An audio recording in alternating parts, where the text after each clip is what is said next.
All right, so you want to know if you should buy a franchise or if you should start a business. Which one is worth it, and how do you decide which option is best for you? Well, after owning multiple franchise locations myself and having started a number of businesses from scratch, I put together really my most powerful insights and learning lessons in this video. And after watching this video, you're gonna be able to decide which option is best for you. So let's jump in.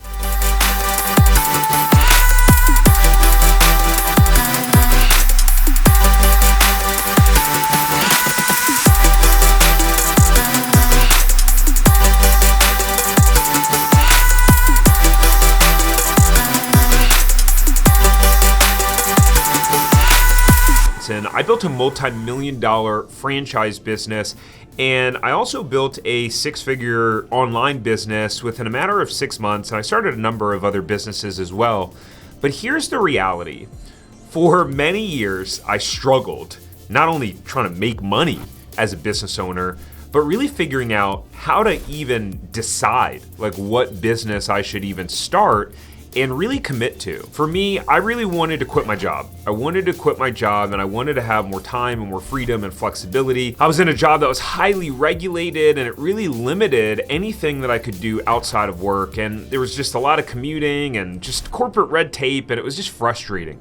So I really wanted to figure out like, how can I replace my income full time? And no matter where you are on your journey right now, the reality is this video of, do I buy a franchise? Do I start my own business? Like, what do I do? It'll help you regardless of where you are in your journey or process, whether you're trying to replace your full-time income right away and you're like, I am sick and tired and so stressed out at my work and I gotta leave ASAP, or whether that's just because you want to be able to actually spend more time with your family and not be glued to a computer in this rigid schedule.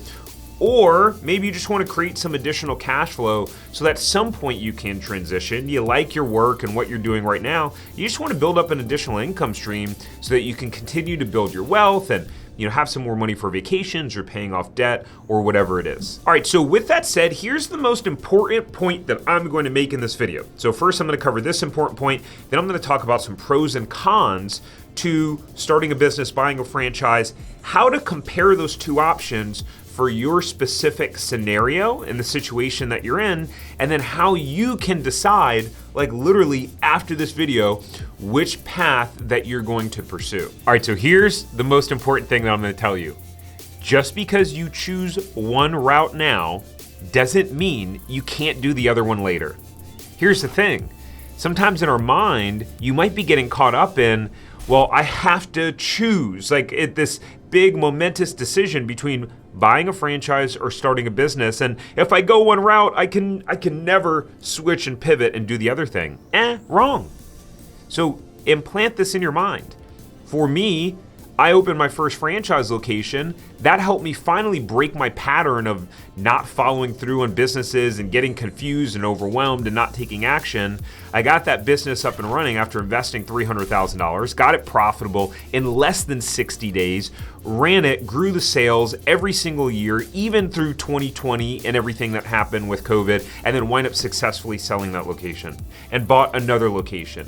And then I wind up creating a online business that I got to 6 figures within just 6 months. You can start a business now, and then eventually you can buy a franchise, or you can buy a franchise and get free from your job and get used to running a business and what that's like, and then you can start a business. Now, if you do want to learn how to get any business profitable in 60 days or less, I actually wrote a free blueprint, my 7-step blueprint to business profits in 60 days. You can get it on my website completely free. It's a 28-page PDF, and it's the exact framework that I used in order to get not only a franchise business profitable in less than 2 months, but I've also used the same framework to get 2 other businesses that are non-franchise businesses profitable in less than 60 days as well. So make sure to go get that at tariqjohnson.com. There are links in the description below. I have a ton of free resources on my website for people just like you on going through the franchise process and making sure that you make the best decision that aligns with your goals and your values. All right, so the first point that I want to make is that overall, if you are someone who is really analytical, you tend to overthink things and it's hard for you to make decisions. You feel like you get stuck and overwhelmed and confused and you wind up procrastinating. Oftentimes starting out with a franchise can be the best route for you. Here's why, is I had a similar pattern. So that was something that I struggled with. I would start businesses and then I would just get like in this analysis paralysis, like so afraid to make a decision and make a mistake and where do I start? And then my mind would start swirling, I'd get completely overwhelmed and then I'd give up and I wouldn't do anything. And that became a pattern that, geez, I repeated for so many years and it became so frustrating. I actually started to really lose confidence in if I would ever be able to own or start a successful business. Owning our first franchise changed all that for me because owning a franchise and buying into the franchise, it helped to provide the support system of the overall community and the step-by-step guidance of exactly what to do. Here's one of my strengths that I'm really good at, and maybe you can relate to this, is overall following directions.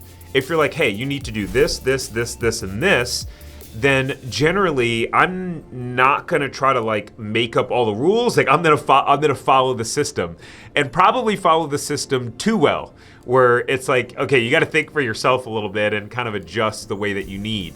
So if that's you and that's been your pattern, then I would recommend that you pursue buying a franchise because that'll help you build that confidence and following the system, learning more about business, and then you can really build that muscle and that skill set. And eventually, if you want, you can wind up starting your own business, or maybe owning franchises just becomes the path of how you support your family and build your life. Now, the other point to make here is if you've had challenges following through, right? So you've started a lot of different businesses and you've really just kind of had issues following through. Well, a franchise can be good because of what I mentioned before. It provides that support system and you got a lot of money on the line. You have so much money on the line where if you have $200,000, $300,000 and a business loan, or you took out equity in your home in order to start this business, well, now your back's against the wall and you're in fight or flight mode. And most often what I see with people is that they fight, and that when your back's up against the wall, you're generally gonna step up and figure it out. Similar situation that happened to me. When we were deciding about buying our first franchise location, at one point my wife was like, nope, I don't wanna do it, I'm out. It makes me too nervous and scared. And after we sat down and had a really serious heart-to-heart conversation, and for those of you who may be watching this with your spouse or you're married and you have a family, this is an important one here. My wife said to me, here's what she said: I'm really scared that you're not gonna follow through on this because I've seen you start businesses before and you didn't follow through. And so like, I'm nervous that we put all this money into this franchise and then you just decide you don't wanna do it anymore and you're not interested. And what happens when that happens? And I was like, whoa. Man, that really hit me, but it was a real dose of truth and reality that I needed to hear.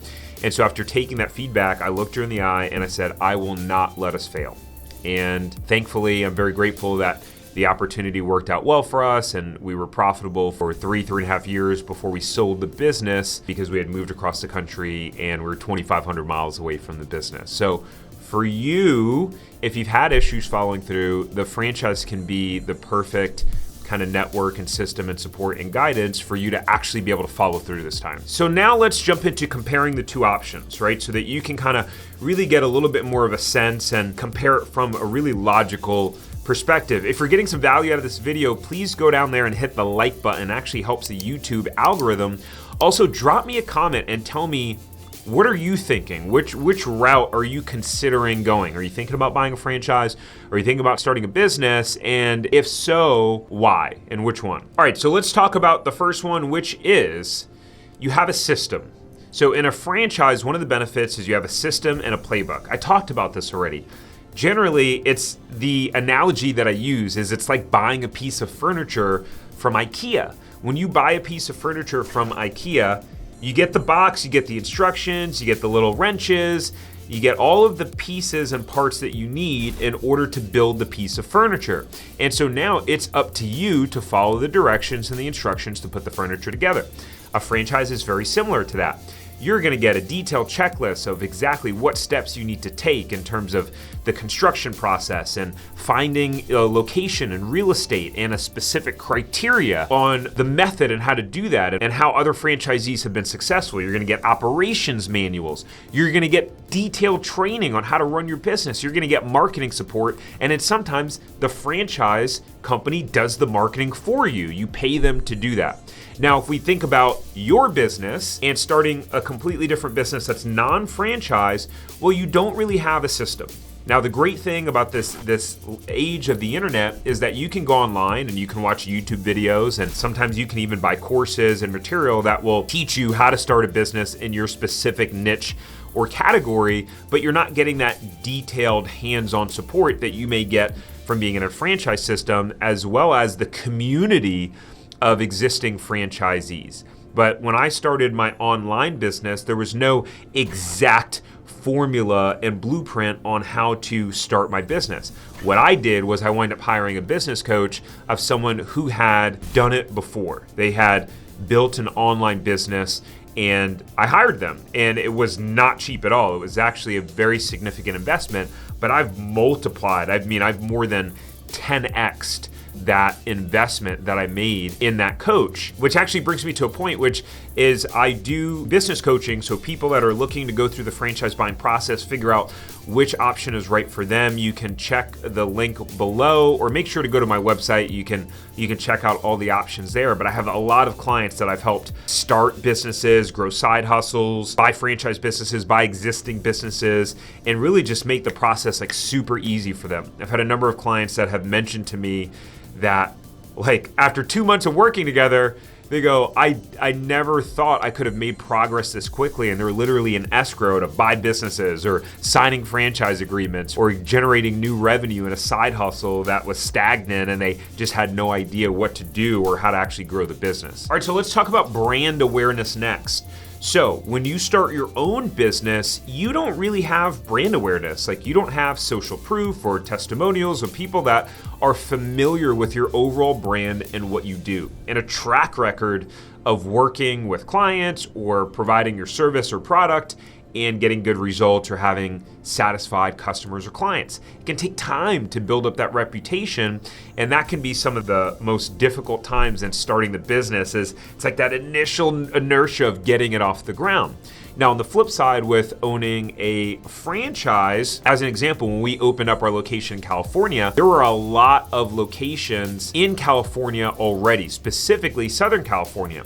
Now, we were 30 miles away from the nearest location. There was kind of a gap from a geography standpoint of where our location was, but we were right off the highway and people could see our sign from the highway. So we would have customers that would come into the store and literally say, hey, we were actually driving down the highway and we saw your sign, and then we got off the exit. And so, like, wow, I mean, those are customers that we would definitely not have gotten if we were just like a mom and pop juice bar that had no brand awareness. There were customers that used to come in and they would go, oh, I used to remember going to this brand when we lived in San Diego or when we lived in LA, and they had experiences with the product, with the staff, and so like they were already sold, and like as soon as they saw the sign, they were coming in. It can be very hard when you're starting your own business to get that trust with customers. All right, if you're still with me, keep sticking around. I'm gonna drop some really, really good nuggets. We're gonna shift to some really important points in the conversation. So if you're still watching, make sure you hang with me till the end, because these are some really, really critical points I'm gonna make about the decision-making process. All right, so let's talk about something that's a little bit more slanted towards you starting your own business, which is the royalties that you have to pay within a franchise system. So the reality is, in most franchise systems, you have to pay royalties, a percentage of your sales to the franchisor, meaning corporate, and you're paying them because you're using their trademarks, their copyrights, their systems and operations, and they're providing you ongoing support. Usually you're gonna pay a flat royalty as well as a marketing royalty fee for different marketing support or collateral that they provide you. So as an example, kind of an overall flat number that you can pay, including regular royalties and marketing, is 10%. So if you have a business that's doing $500,000 a year in sales, well then that's $50,000 that you're paying to the franchisor. Now you may say, wow, that's a lot of money. I mean, the reality is it is. But here's the question. What are you getting from that $50,000 or that 10% of your sales that you're paying to the franchisor? One, you wouldn't have a business. You wouldn't be able to use, as our example, owning the juice bars. I mean, we got, menus and marketing collateral. I mean, we got the whole operations guide and plan. The question for you is that worth it? Is that worth you paying potentially 10% of your sales for the entire duration that you own your business? I don't know. Only you can decide if that's the case. If you don't have any experience in business, operating a business in that specific category or industry, well, it might be really hard for you to start your own business and really figure out all of those things from the beginning. But if you're gonna start a business and you plan to start a business in something that you have experience, you have a skill set, you either did it before for another company, then maybe you should start your own thing so that you don't have to pay for something that you might be able to figure out pretty easily. All right, well, let's talk about this last point here, which is money. This is a critical point. The reality is starting a franchise, buying a franchise is expensive, right? I mean, there's just no ifs, ands, or buts about it. Buying a franchise can cost a lot of money. Our first franchise location was over $300,000 to get open from start to finish. That's a lot of money. I understand that some of you watching may not have $300,000. And if you plan to get a business loan, well, generally you got to put at least 20 to 30% down. So if the franchise business is going to be $300,000 to get open, you're going to have to put down $60,000 to $90,000. I have all sorts of videos on how to fund a business. So like I made a video here about how I got a $350,000 loan in order to start our first location. And I also made another video of all the options of how you can fund and start a business. So if you want to know about all those options, check out one of those videos and I talk about it in detail. But the point that I'm making is if you don't have assets, if you don't have a net worth, you're likely not going to be able to start a franchise and buy a franchise. And you might need to start out doing a business on your own so that you can build up that capital. Because franchises have a net worth requirement. They require you to have a certain net worth, a certain amount of money liquid, meaning that's easily convertible to cash in your checking, your savings, and so on and so forth. If you don't meet that criteria, then you probably won't be able to buy the franchise. Although I did have a client recently who's a young guy, only had about $25,000, $40,000 net worth, and there so happened to be a resale franchise. I coached him and taught him how to look for resale businesses, and he found a franchise that after the business loan will completely replace his income in its entirety. The business is already doing over $500,000 a year in sales, and at first he was going to co-sign with someone in his family for the franchise agreement so that he could meet the criteria, but basically the franchisor made an exception for him. So there's all sorts of situations you don't know until you try, right? So knowledge is not power. Applied knowledge is power. You can sit here watching a ton of my videos or a ton of other videos on YouTube until you actually take this information and apply this information. It does you no good. So after watching this video, you've got my blueprint now. If you haven't, go to my website and go grab it and start putting together your game plan. What actions are you gonna take? Because at the end of the day, if you don't take action, you don't get a result and you're just consuming information. It's doing you no good. My videos are all about how do you get results and drive action. Guys, if you like this video, give it a thumbs up. Make sure to subscribe below. Tell me about your situation in the comments down below, and I look forward to seeing you on the next one.